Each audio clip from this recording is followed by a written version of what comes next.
All right, gang, back with another edition of Pick on Your Favorite CrossFit for Glory Coach. And today we're going to take a look at a section of the workout. Today in particular, the muscle-ups. We're taking a look at, we got Justin Spadoni on the left.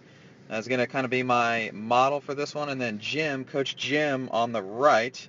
Right from the start, I just want to point out, at this point in the workout when I filmed this, they were somewhere between, I don't know, 8 and 12 rounds in, which I thought was a good time to take a look at their technique, in particular because they've already got some good fatigue going. So what they're showcasing right now is what I like to call their default movement patterns. So not when they're fresh, not when they're concentrating on everything. It's, when they're fatigued, when they're a little bit tired, what is their movement going to look like? So what we're going to start with is just, taking a look at the bottom position that we've got them in. So both of them are kind of in really the backside of their arch position.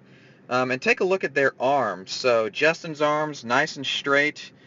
He's just kind of hanging there, letting his hips do the work. And then you can see Jim on the right. He's already bending his arms. As a matter of fact, this whole rep, he does not ever straighten the arms out at the bottom. So he knows that's something he's got to fix. He's continually working on. But also take a note here on how much straighter Justin's body line is here. I mean, he can still do some work on it, but you can see right here with Coach Jim, his knees have got that significant bend in them. So that's something that we're constantly working on. And the skill piece today was on the hollow and arch swing, so we could see everybody kind of have a really, really good long... Oh, hopefully you guys heard that last piece, but earlier today we were working on that hollow and arch swing, and everyone was able to keep a good strong line like that. But once we got into the workout and didn't have to have you guys put something in between your legs to keep you nice and tight, all of a sudden those mechanics kind of fell apart. So we're going to move forward just a little bit and see what these guys look like.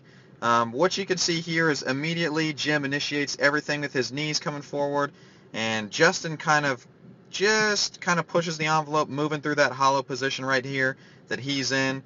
But notice how straight Justin's arms still are here, and he allows his arms to be straight right up until this point here. So his hips are actually driving him up right there, all right? And then he can turn over top of the rings. Now, one of the things that I talked to Jim about today is you can watch Jim. He kind of takes what I call the stairway approach. Watch his legs kind of flail about like he's walking up some invisible stairs. And what this actually does is, I took a video from the front on another one, and what it actually does is you watch his left leg here. He kind of leaves hanging out there, and notice now that turns his entire body to the right. All right, and it causes him to kind of get into that chicken wing position and then ultimately miss that rep. So he actually does not make that rep. So again, guys, stay nice and tight. Keep the legs together. When he did focus on that, he actually made the rep. But think about it like this. Leg flail, goes into a hip turn, goes into a chicken wing, and finishes with a miss. All right, pay attention to that skill piece. Keep the body nice and tight, and keep working on those muscle-ups.